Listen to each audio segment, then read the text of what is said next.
Welcome to Bible in a Year, day 219. Today we read Jeremiah chapters 1 through 3. Jeremiah was the son of a priest who lived in the land of Benjamin, and the Lord spoke through this prophet, beginning with the reign of Josiah and ending after Judah is taken captive by the Babylonians. God's call on Jeremiah's life is so touching. First, kudos to Jeremiah's mom for being pro-life. Verses 4 and 5. Now the word of the Lord came to me, Jeremiah, saying, Before I formed you in the womb, I knew you, and before you were born, I consecrated you. I appointed you a prophet to the nations. Second, like Moses, Jeremiah felt inadequate, which is perfect. God favors humility. God meets Jeremiah where he is and equips him.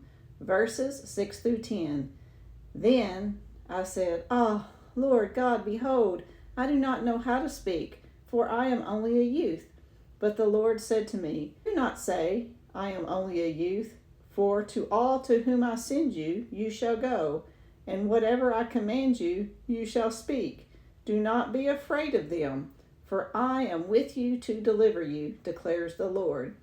Then the Lord put out his hand and touched my mouth, and the Lord said to me, Behold, I have put my words in your mouth. See, I have set you this day over nations and over kingdoms, to pluck up and to break down, to destroy and to overthrow, to build and to plant. Then God basically tells Jeremiah to arise and say to Judah everything I command you to say. They will not listen, and they will come at you. But God promises to protect Jeremiah.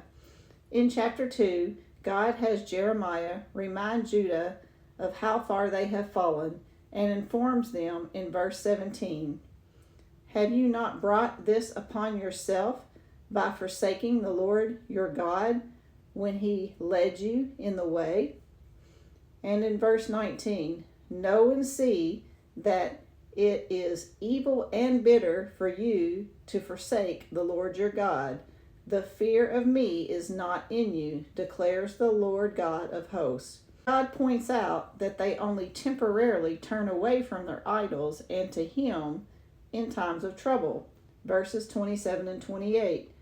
For they have turned their back on me, but in the time of their trouble they say, Arise and save us. But where are their gods, false gods, that you made for yourself?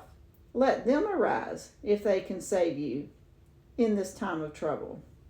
How many of us are guilty of only turning to God when we are in need? In chapter 3, God compares Judah's betrayal of him to a cheating spouse. God points out that Judah has learned nothing after witnessing the destruction of the northern kingdom of Israel, and that Judah is even more treacherous. And even though God has already told Jeremiah that the people won't listen, Jeremiah prophesies, Return, faithless Israel, declares the Lord. I will not look on you in anger, for I am merciful, declares the Lord. I will not be angry forever. Only acknowledge your guilt, that you rebelled against the Lord your God, and have not obeyed my voice. Return, O faithless children, declares the Lord, for I am your master. And they are called to admit this. We have sinned against the Lord our God, we and our fathers, from our youth even to this day, and we have not obeyed the voice of the Lord our God. Hope to see you tomorrow for Jeremiah 4 through 6. Have a blessed day.